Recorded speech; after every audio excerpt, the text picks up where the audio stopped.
A figura histórica de Lampião, também conhecido como Virgulino Ferreira da Silva, líder do cangaço no Nordeste do Brasil entre 1920 e 1938, tem sido objeto de questionamento por parte de pesquisadores nos últimos anos. Enquanto durante algum tempo ele foi visto como um herói visionário, destemido e inteligente, hoje há uma interpretação menos idealizada de sua figura. Uma série de livros, teses e dissertações acadêmicas lançados recentemente argumentam que Lampião não era um justiceiro romântico ou um revolucionário primitivo, mas um criminoso cruel e sanguinário, aliado de coronéis e grandes proprietários de terra. Segundo essas interpretações, o cangaço, do qual Lampião foi o principal líder, desempenhou um papel equivalente ao dos traficantes de drogas nas grandes metrópoles do Brasil rural da primeira metade do século XX. Os cangaceiros, incluindo Lampião, eram conhecidos por realizar assassinatos brutais e rituais macabros. Além disso, eles sequestravam pessoas em larga escala, exigindo resgates em troca de sua libertação. Aqueles que não pagavam o resgate eram torturados e mortos. Os cangaceiros também extorquiam dinheiro, enviando cartas com exigências para evitar a invasão de cidades e derramamento de sangue inocente. Os pesquisadores que questionam a imagem de Lampião como um herói destacam as semelhanças entre os métodos dos cangaceiros e dos traficantes de drogas da atualidade. Ambos impõem um regime de terror nas regiões onde atuam, corrompem autoridades, possuem armas de alto poder de fogo e exploram a população pobre e excluída. No entanto, é importante ressaltar que a figura de Lampião ainda é objeto de controvérsias e discussões apaixonadas. Há divergências sobre os relatos de suas ações, incluindo estupros, castrações e outros atos de violência atribuídos a ele. A multiplicidade de versões e olhares sobre Lampião contribui para a sua dimensão como mito e dificulta a separação entre o homem histórico e a lenda que se formou em torno dele.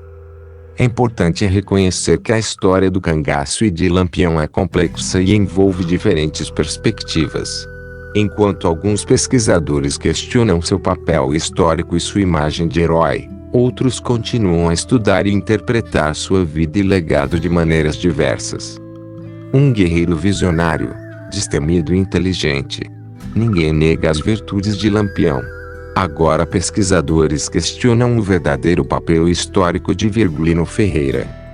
Eles faziam do assassinato um ritual macabro.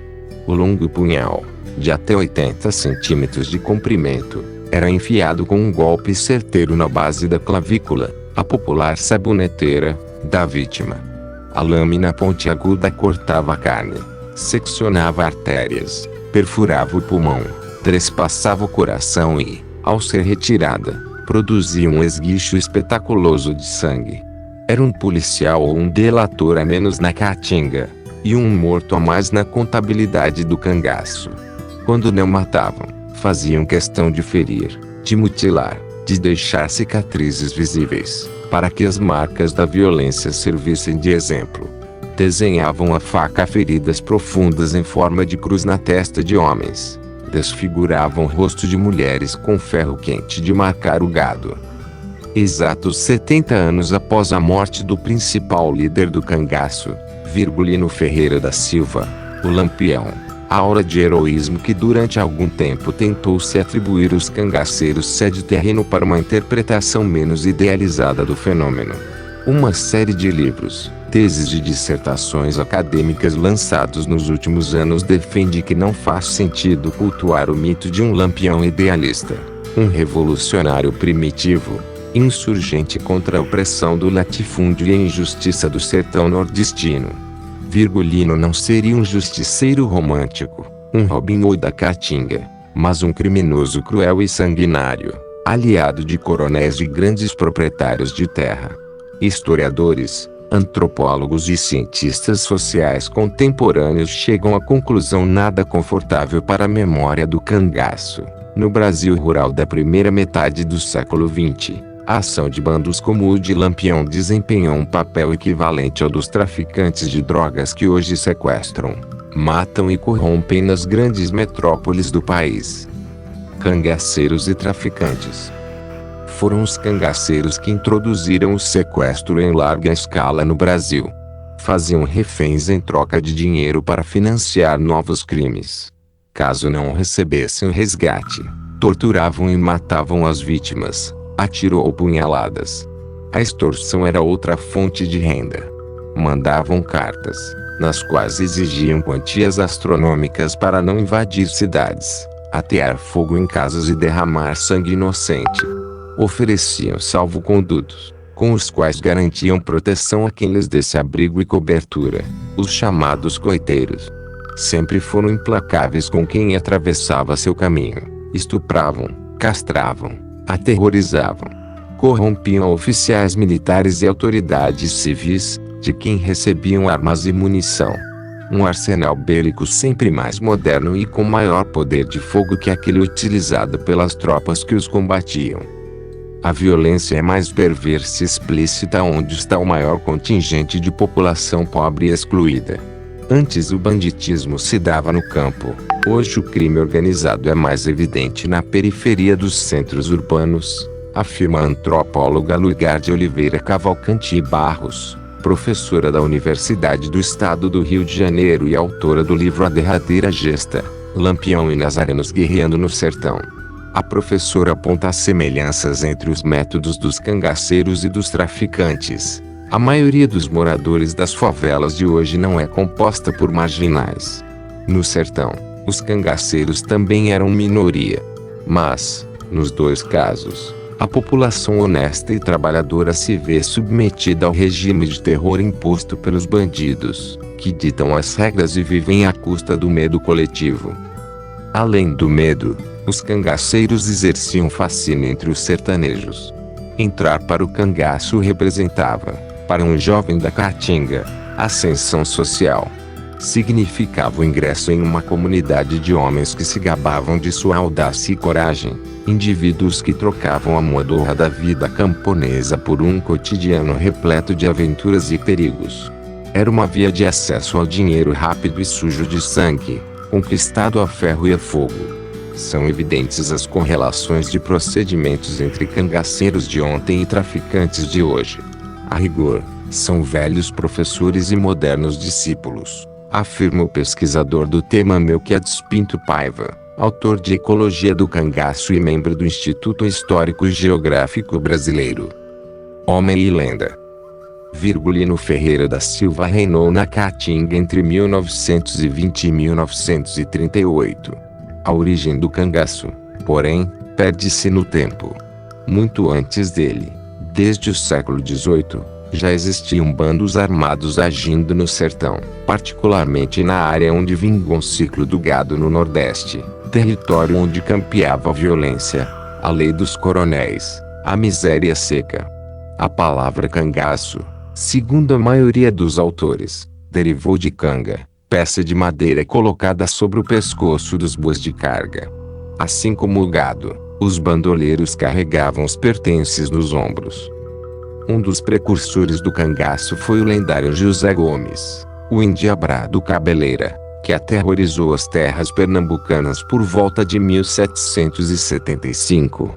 Outro que marcou a época foi o potiguar Jesuíno Alves de Melo Calado, o Jesuíno Brilhante, 1844 a 1879, famoso por distribuir entre os pobres os alimentos que saqueava dos comboios do governo. Mas o primeiro a merecer o título de Rei do Cangaço, pela ousadia de suas ações, foi o pernambucano Antônio Silvino, 1875 a 1944, o Rifle de Ouro. Entre suas façanhas, arrancou os trilhos, perseguiu engenheiros e sequestrou funcionários da Great Eastern, empresa inglesa que construía ferrovias no interior da Paraíba. Lampião sempre afirmou que entrou na vida de bandido para vingar o assassinato do pai. José Ferreira, condutor de animais de carga e pequeno fazendeiro em Serra Talhada, Pi, foi morto em 1920 pelo sargento de polícia José Lucena, após uma série de hostilidades entre a família Ferreira e o vizinho José Saturnino. No sertão daquele tempo, A vingança e a honra ofendida caminhavam lado a lado. Fazer justiça com as próprias mãos era considerado legítimo e a ausência de vingança era entendida como sintoma de frouxidão moral. Na minha terra, o cangaceiro é leal e valente, jura que vai matar e mata, diz o poema Terra Bárbara, do cearense Jader de Carvalho, 1901 a 1985. No mesmo ano de 1920, Virgulino Ferreira entrou para o grupo de outro cangaceiro célebre, Sebastião Pereira e Silva, o Senhor Pereira, segundo alguns autores, quem o apelidou de Lampião. Como tudo na biografia do pernambucano, é controverso o motivo do codinome. Há quem diga que o batismo se deveu ao fato de lhe manejar o rifle com tanta rapidez e destreza que os tiros sucessivos iluminavam a noite. O olho direito, cego por decorrência de um glaucoma, agravado por um acidente com um espinho da caatinga, não lhe prejudicou a pontaria. Outros acreditam na versão atribuída a Senhor Pereira, segundo a qual Virgulino teria usado o clarão de um disparo para encontrar um cigarro que um colega havia deixado cair no chão.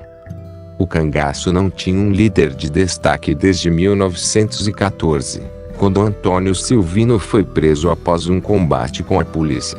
Só a partir de 1922, após assumir o bando de Senhor Pereira, Virgulino se tornaria o líder máximo dos cangaceiros. Exímio estrategista, Lampião distinguiu-se pela valentia nas pelejas com a polícia, como em 1927, em Riacho de Sangue, durante um embate com os homens liderados pelo major cearense Moisés Figueiredo. Os 50 homens de Lampião foram cercados por 400 policiais. O tiroteio corria solto e a vitória da polícia era iminente. Lampião ordenou cessar fogo e o silêncio sepulcral de seu bando. A polícia caiu na armadilha. Avançou e, ao chegar perto, foi recebida com fogo cerrado. Surpreendidos, os soldados bateram em retirada. A capacidade de despistar os perseguidores lhe valeu a fama de possuir poderes sobrenaturais e, após escapar de inúmeras emboscadas, de ter o corpo fechado. No mesmo mês da tocaia de Riacho de Sangue, Lampião e seu bando caíram em nova emboscada. Um traidor ofereceu-lhes um jantar envenenado, numa casa cercada por policiais. Quando os primeiros cangaceiros começaram a passar mal, Virgulino se deu conta da tramóia e tentou fugir, mas viu-se coado por um incêndio proposital na mata. O que era para ser uma arapuca terminou por salvar a pele dos cangaceiros, desapareceram na fumaça, como por encanto. Mas o maior trunfo de Lampião foi o de cultivar uma grande rede de coiteiros. Isso garantiu a longevidade de sua carreira e extensão de seu domínio. A atuação de seu bando estendeu-se por Alagoas, Ceará, Bahia, Paraíba, Pernambuco, Rio Grande do Norte e Sergipe. Lampião chegou a comandar um exército nômade de mais de 100 homens, quase sempre distribuídos em subgrupos, o que dava mobilidade e dificultava a ação da polícia. Em 1926, em tom de desafio e zombaria, chegou a enviar uma carta ao governador de Pernambuco, Júlio de Melo, propondo a divisão do estado em duas partes. Júlio de Melo que se contentasse com uma. Lampião, autoproclamado governador do sertão, mandaria na outra. Há divergências e discussões apaixonadas em torno da figura histórica de Virgulino. Ele comandava sessões de estupro coletivo ou, ao contrário, punia indivíduos do bando que violentavam mulheres. Castrava inimigos, como faziam outros tantos envolvidos no cangaço. Há controvérsias. Lampião não era um demônio nem um herói. Era um cangaceiro. Muitas das crueldades imputadas a ele foram praticadas por indivíduos de outros bandos. Entrevistei vários ex-cangaceiros e nenhum me confirmou histórias a respeito de estupros e castrações executadas pessoalmente por Lampião, diz o pesquisador Amaury Correia de Araújo, autor de 7 livros sobre o cangaço. As narrativas de velhos cangaceiros contrapõem-se à versão publicada pelos jornais da época, que geralmente tinham a polícia como principal fonte. Com tantas histórias e histórias a cercar a figura de Lampião, torna-se difícil separar um homem da lenda. Acho que está justamente aí, nessa multiplicidade de olhares e versões, a grande força do personagem que ele foi. É isso que nos ajuda inclusive a entender sua dimensão como mito, explica a historiadora francesa Elise Grunspan-Jasmin, autora de Lampião, Senhor do Sertão, e d'Usp. Lampião VP. Um livro recentemente lançado na França promete aumentar a temperatura dessa discussão. Assinado pelo escritor Jacques Duit, Lampião VP, ainda sem editora no Brasil, compara a trajetória do rei do cangaço com a do traficante carioca Márcio Amaro de Oliveira, o Marcinho VP, protagonista do livro Reportagem Abusado, best-seller do jornalista Caco Barcelos. O que produz a violência das favelas, a miséria, a injustiça social, a polícia e os políticos corruptos. As mesmas causas produzem os mesmos efeitos, diz Duit. O historiador e professor titular da Unicamp Jaime Pinsky adverte: é um tanto simplista comparar cangaceiros e traficantes. Corre-se o risco de cometer o pecado historiográfico do anacronismo. Leia-se: analisar um momento histórico com base em conceitos e ideias de outro. Já foi moeda corrente entre os especialistas interpretar o rei do cangaço como um bandido social, expressão criada pelo historiador inglês Eric Hobsbawm para definir os fora da lei que surgiam nas sociedades agrárias em transição para o capitalismo. Em Bandidos, Forense Universitário, de 1975, Hobsbawm cita Lampião, Robin Hood e Jesse James como exemplos de nobres salteadores, vingadores ousados, defensores dos oprimidos. A imagem revolucionária começou a se desenhar em 1935, quando a Aliança Nacional Libertadora citou Virgulino como um de seus inspiradores políticos. A tese foi reforçada em 1963 com o lançamento de um clássico sobre o tema, Cangaceiros e Fanáticos, no qual o autor, Rui Facó, justifica a violência física do cangaço como uma resposta à violência social.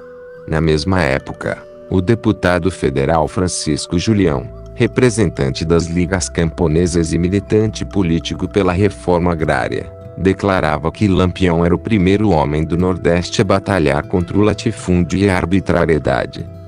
Lampião não era um revolucionário. Sua vontade não era agir sobre o mundo para lhe impor mais justiça, mas usar o mundo em seu proveito, afirma também a historiadora Grunspan-Jasmin, fazendo coro a um dos maiores especialistas do cangaço da atualidade, Frederico Pernambucano de Melo.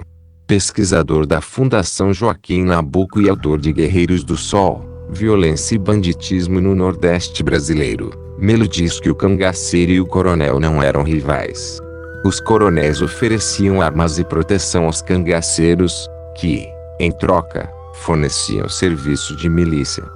Dois dos maiores coiteiros de Lampião foram homens poderosos, o coronel baiano Petronilo de Alcântara Reis e o capitão do exército Ironildes de Carvalho, que viria a ser governador de Alagoas. A preço de preferência às classes conservadoras, agricultores, fazendeiros, comerciantes, disse Virgulino em uma entrevista de 1926. Marqueteiro da Caatinga. A ideia de que Lampião fosse um vingador também é contestada por Melo. Ele argumenta que, em quase 20 anos de cangaço, Lampião nunca teria se esforçado para se vingar de Lucena e Saturnino, o policial e o antigo vizinho responsáveis pelo assassinato de seu pai. De acordo com um dos homens de Virgulino, Miguel Feitosa, o Medalha, Saturnino chegara a mandar um uniforme e um corte de tecido com o objetivo de selar a paz entre eles. Um portador teria agradecido por Lampião. O mesmo Medalha dizia que o ex-soldado Pedro Barbosa da Cruz propôs matar Lucena por dinheiro. Deixe disso, essas são questões velhas, teria respondido Lampião. Segundo o autor de Guerreiros do Sol, os cangaceiros usavam o discurso de vinganças pessoais e gestos de caridade como escudos éticos para os atos de banditismo. Apesar da vida árdua, Quem entrava no cangaço dificilmente conseguia, ou queria, sair dele. Havia um notório orgulho de pertencer aos bandos, revelado também na indumentária dos cangaceiros. O excesso de adereços, os enfeites nos chapéus, os bordados coloridos foram típicos dos momentos finais do cangaço. Lampião era um homem bem preocupado com sua imagem pública, o que colaborou para que permanecesse na memória nacional. O rei do cangaço também era o rei do marketing pessoal. Assim como adorava aparecer em jornais e revistas, deixando-se inclusive fotografar e até filmar, fazia de seu traje de guerreiro uma ostensiva e vaidosa marca registrada. Nisso, talvez apenas o cavaleiro medieval europeu ou o samurai oriental possa rivalizar com o nosso capitão do cangaço, escreveu o pernambucano de Melo. A antropóloga Luísa de Barros enxerga aí um outro ponto em comum com a bandidagem atual. Os traficantes também gostam de ostentar sua condição de bandidos e possuem um código visual característico, composto por capuzes e tatuagens de caveiras espalhadas pelo corpo. A violência policial é outro aspecto que aproxima o universo de Lampião do mundo do tráfico. Como ocorre hoje nas favelas dominadas pelo crime organizado, a truculência dos bandoleiros sertanejos só encontrava equivalência na brutalidade das volantes, as forças policiais cujos soldados eram apelidados pelos cangaceiros de macacos. Nos tempos áureos do cangaço, não havia grandes diferenças entre a ação de bandidos e soldados. Não raro, eles se trajavam do mesmo modo, o que chegava a provocar confusões, e uns se bandeavam para o lado dos outros. Cangaceiros como Clementino José Furtado, o Quelé, abandonaram o grupo e foram cerrar fileiras em meio às volantes. O bandido Mormaço fez um movimento contrário. Havia sido corneteiro da polícia antes de aderir a Lampião. Como é comum a história da maioria dos criminosos, uma morte trágica e violenta marcou o fim dos dias de Virgulino. Traído por um de seus coeteiros de confiança, Pedro de Cândida, que foi torturado pela polícia para denunciar o paradeiro do bando, Lampião acabou surpreendido em seu esconderijo na Grota do Angico, Sergipe, em 28 de julho de 1938. Depois de uma batalha de apenas 15 minutos contra as tropas do tenente José Bezerra, 11 cangaceiros tombaram no campo de batalha. Todos eles tiveram os corpos degolados pela polícia, inclusive Lampião e Maria Bonita. Durante mais de 30 anos, as cabeças dos dois permaneceram insepultas. Em 1969, elas ainda estavam no Museu Nina Rodrigues, na Bahia, quando foram finalmente enterradas, a pedido de familiares do casal mais mitológico e temido do cangaço. A saga de Lampião na Caatinga. 1898, Virgulino Ferreira da Silva nasce em 4 de junho. Na comarca de Vila Bela, atual Serra Talhada, Pernambuco. É o terceiro dos 9 filhos de José Ferreira e Maria Lopes.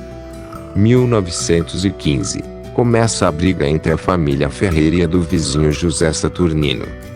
1920, José Ferreira é morto. Virgulino e 3 irmãos, Ezequiel, Levino e Antônio, entram para o cangaço. Durante um tiroteio em Piancó, PB, ele é ferido no ombro e na virilha. São as primeiras cicatrizes de uma série que colecionará na vida. 1922, Sr. Pereira abandona o cangaço e Lampião assume o lugar do chefe. A primeira grande façanha é um assalto à casa da baronesa Joana Vieira de Siqueira Torres, em Alagoas. 1924, toma um tiro no pé direito, em Serra do Catolé, município de Belmonte, Pi. 1925, fica cego do olho direito e passa a usar óculos para disfarçar o problema. 1926, visita Padre Cícero no Ceará e recebe a patente de capitão do Batalhão Patriótico, encarregado de combater a coluna Prestes. Em Itacuruba, Pi, é ferido a bala na omoplata. 1927, ataque do bando a Mossoró, RN. A cidade resiste. É uma das maiores derrotas de sua carreira. 1928, a ação da polícia de Pernambuco faz com que atravesse o Rio São Francisco e passe a agir preferencialmente na Bahia em Sergipe. 1929, primeiro encontro com Maria Bonita, na fazenda do pai dela, em Malhada do Caiçara, Bahia. 1930, Maria Bonita torna-se sua mulher e ingressa no bando. O governo da Bahia oferece uma recompensa de 50 contos de réis para quem o entregar vivo ou morto. Em Sergipe, é baleado no quadril. 1932, nasce Expedita, sua filha com Maria Bonita. 1934, Heronildes Carvalho, capitão do exército e coiteiro de Lampião, é nomeado governador de Sergipe. 1936, o libanês Benjamin Abraão, ex-secretário de Padre Cícero, convence Virgulino a se deixar filmar no documentário Lampião. O filme é recolhido pelo Estado Novo. 1938, em 28 de julho, o bando é cercado em Angico, Lampião, Maria Bonita e 9 cangaceiros são assassinados. Artimanhas do cangaço. As estratégias e técnicas para despistar os inimigos. Embora seja inadequado referir-se aos cangaceiros como guerrilheiros, eles não tinham nenhum propósito político traço. É inegável que lançaram mão de táticas típicas da guerrilha. Habituados a viver na caatinga, não eram presa fácil para a polícia, especialmente para as unidades deslocadas das cidades com a missão de combatê-los no sertão. Uma das maiores dificuldades de enfrentá-los era a de que preferiam ataques rápidos e ferozes, que surpreendiam o adversário. Também não tinham qualquer cerimônia em fugir quando se viam acuados. Houve quem confundisse isso com covardia. Era estratégia cangaceira. Tropa de elite. Os bandos eram sempre pequenos, de no máximo 10 a 15 homens. Isso garantia a mobilidade necessária para a realização de ataques surpresa e para bater em retirada em situações de perigo. Calada da noite. Em vez de se deslocar a cavalo por estradas e trilhas conhecidas da polícia, percorriam longas distâncias a pé em meio à caatinga, de preferência à noite. Para evitar que novas vias de acesso ao sertão fossem abertas, assassinavam trabalhadores nas obras de rodovias e ferrovias. Os apetrechos. Todos os pertences do cangaceiro eram levados pendurados pelo corpo. Como não se podia carregar muita bagagem, dinheiro e comida eram colocados em puts enterrados no chão, para serem recuperados mais tarde. Raposas do deserto. Cangaceiros eram mestres em esconder rastros. Alguns truques. Usar as sandálias ao contrário nos pés. Pelas pegadas, a polícia achava que eles iam na direção contrária. Detalhe: andar em fila indiana, de costas, pisando sobre as mesmas pegadas, apagadas com folhagens, pular sobre no lajedo, dando a impressão de sumir no ar. Peso morto. Com exceção de sequestrados, quase nunca faziam prisioneiros em combate, pois isso dificultaria a capacidade de se mover com rapidez. Também não mantinham colegas feridos ou com dificuldade de locomoção. Se o mestre mandou para resolver discórdias internas no bando, Lampião sempre planejava um grande ataque. Todos os membros do grupo se uniam contra o inimigo e deixavam de lado as divergências entre si. Os infiltrados. Quem dava abrigo e esconderijo aos cangaceiros era chamado de coiteiro e agia em troca de dinheiro, de proteção armada ou mesmo por medo. Coiteiros que traíam a confiança eram mortos para servirem de exemplo. Rota de fuga. As principais áreas de ação do cangaço eram próximas às fronteiras estaduais. Em caso de perseguição, eles podiam cruzá-las para ficar a salvo do ataque da polícia local. Fogo amigo e inimigo. Durante os combates, havia uma regra fundamental: em caso de retirada, nunca deixar armas para o inimigo. Nas vitórias, apoderar-se do arsenal dele. Deus e diabo na Terra do Sol. A noite em que Padre Cícero conversou com Lampião. Ali estavam, frente a frente, Pela primeira e única vez, Lampião e Padre Cícero, os dois maiores mitos de toda a história nordestina. Uma terceira figura mitológica era indiretamente responsável por aquele encontro inusitado, Luiz Carlos Prestes, o comandante da Coluna Prestes, movimento militar guerrilheiro que desde o ano anterior serpenteava pelo interior do país, enfrentando as tropas do presidente Arthur Bernardes. Quando a marcha da coluna revolucionária rumou para o Nordeste, o governo federal não teve dúvidas. Convocou os chefes políticos locais para formarem exércitos próprios e combater os rebeldes. No livro General Góes depõe, da década de 1950, o próprio General Góes Monteiro, chefe do Estado-Maior das operações contra a coluna, assume que partiu dele a ideia de convocar jagunços e cangaceiros para fazer o frente ao avanço de Prestes. No Ceará, coube ao deputado Flório Bartolomeu, médico e aliado político do Padre Cícero, fazer o convite oficial ao bando de Lampião para se engajar no Batalhão Patriótico. Em fevereiro de 1926, Padre Cícero ainda tentou uma solução pacífica. Enviou aos revolucionários uma carta em que os incitava a depor armas. Em troca, prometia-lhes abrigo em Juazeiro do Norte, onde teriam garantias legais de que seriam submetidos a um tratamento justo. De acordo com o relato de Lourenço Moreira Lima, secretário da Coluna Revolucionária, a mensagem foi recebida. Tivemos a oportunidade de ler essa carta, escrita com uma grande ingenuidade, mas da qual ressaltava o desejo íntimo e sincero do padre no sentido de conseguir fazer a paz, escreveu Moreira Lima em seu diário de campanha, publicado em 1934. O pedido, como se sabe, foi ignorado. Quando Lampião chegou no dia 4 de março à cidade de Juazeiro do Norte, atendendo ao chamado de Floro, este não se encontrava mais por lá. Doente, o deputado federal viajara para o Rio de Janeiro, onde acabaria morrendo. Padre Cícero se viu então com um problema nas mãos: recepcionar o famoso bandido e seus cabras na cidade e, mais ainda, cumprir o que havia sido combinado entre Lampião e o deputado. Com a devida aprovação do governo federal, o cangaceiro deveria receber dinheiro, armas e a patente de capitão do Batalhão Patriótico.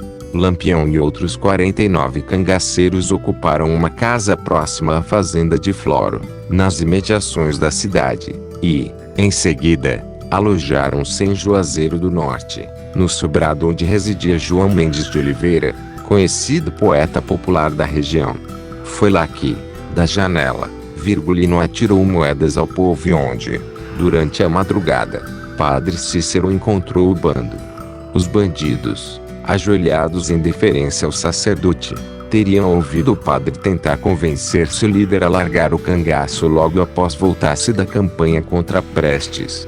Mandou-se então chamar o único funcionário federal disponível na cidade, o agrônomo Pedro de Albuquerque Uchoa, para redigir um documento que, supostamente, garantiria salvo-conduto ao bando pelos sertões e, principalmente, concedia a prometida patente. O papel, como Lampião viria a descobrir tão logo saiu da cidade, não tinha qualquer valor legal, o que não o impediu de assinar. Daí por diante, Capitão Virgulino. Ciente da desfeita, o cangaceiro não se preocupou mais em dar combate à coluna Prestes. Já obtivera dinheiro e armas em número suficiente para seguir seu caminho de bandoleiro, agora ostentando orgulhoso a falsa patente militar. Mais tarde, o agrônomo Uchoa justificou seu papel no episódio. Diante de Lampião, assinaria qualquer coisa. Até a destituição do presidente da República, disse. Bomini Euclide do Sertão. O amor de Maria Bonita e Lampião provocou uma revolução no cotidiano dos cangaceiros. Uma sertaneja amoleceu o coração de pedra do rei do cangaço. Foi Maria Gomes de Oliveira, a Maria Dé, também conhecida como Maria Bonita. Separada do antigo marido, o sapateiro José Miguel da Silva, o Zé de Neném, foi a primeira mulher a entrar no cangaço. Antes dela, outros bandoleiros chegaram a ter mulher e filhos, Mas nenhuma esposa até então havia ousado seguir o companheiro na vida errante no meio da caatinga. O primeiro encontro entre os dois foi em 1929, em Malhada de Caiçara, na casa dos pais de Maria, então com 17 anos e sobrinha de um coiteiro de Virgulino. No ano seguinte, a moça largou a família e aderiu ao cangaço, para viver ao lado do homem amado. Quando soube da notícia, o velho mestre de Lampião, Sr. Pereira, estranhou. Ele nunca permitira a presença de mulheres no bando. Imaginava que elas só trariam a discórdia e o ciúme entre seus cabras. Mas, depois da chegada de Maria Déa, em 1930, muitos outros cangaceiros seguiram o exemplo do chefe. Mulher cangaceira não cozinhava, não lavava roupa e, como ninguém no cangaço possuía casa, também não tinha outras obrigações domésticas. No acampamento, cozinhar e levar era tarefa reservada aos homens. Elas também só faziam amor, não faziam a guerra, à exceção de Sila, mulher do cangaceiro Zé Sereno, não participavam dos combates, e com Maria Bonita não foi diferente. O papel que lhes cabia era o de fazer companhia a seus homens. Os filhos que iam nascendo eram entregues para ser criados por coiteiros. Lampião e Maria tiveram uma filha, Expedita, nascida em 1932. 2 anos antes, aquele que seria o primogênito do casal nascerá morto, em 1930. Entre os casais, a infidelidade era punida dentro da noção de honra da caatinga. O cangaceiro Zé Baiano matou a mulher, Lídia, a golpes de cacete, quando descobriu que ela o traíra com o colega Bem-te-vi. Outro companheiro de bando, Moita Brava, pegou a companheira Lili em amores com o cabra-pó corante. Assassinou-a com 6 tiros a queima-roupa. A chegada das mulheres coincidiu com o período de decadência do cangaço. Desde que passou a ter Maria Bonita a seu lado, Lampião alterou a vida de eterno nômade por momentos cada vez mais alongados de repouso, especialmente em Sergipe. A influência de Maria Déa sobre o cangaceiro era visível. Lampião mostrava-se bem mudado. Sua agressividade se diluía nos braços de Maria Déa, afirma o pesquisador pernambucano de Melo. Foi em um desses momentos de pausa e idílio no sertão sergipano que o rei do cangaço acabou sendo surpreendido e morto, na Grota do Angico, em 1938, depois da batalha contra as tropas do tenente José Bezerra. Conta-se que, quando lhe deceparam a cabeça, a mais célebre de todas as cangaceiras estava ferida, mas ainda viva. Saiba mais. Livros: Guerreiros do Sol, Violência e Banditismo no Nordeste Brasileiro, Frederico Pernambucano de Melo, Maçangana, Girafa, 2004. Um dos melhores estudos sobre o cangaço, desmitifica a ideia de Lampião como um bandido social. Lampião, Senhor do Sertão, Elis e Grunspan Jasmin, EDUSP, 2006. Compara as várias versões a respeito da vida de Virgulino Ferreira e analisa a permanência do mito Lampião. A derradeira gesta, Lampião e Nazarenos guerreando no sertão, Luigar de Oliveira Cavalcanti Barros, Mauad, 2007. Analisa a violência que cercou o cangaço e Lampião. Lampião, o rei dos cangaceiros, Billy James Chandler, Paz e Terra, 2003. Biografia de Virgulino Ferreira, baseada em jornais da época.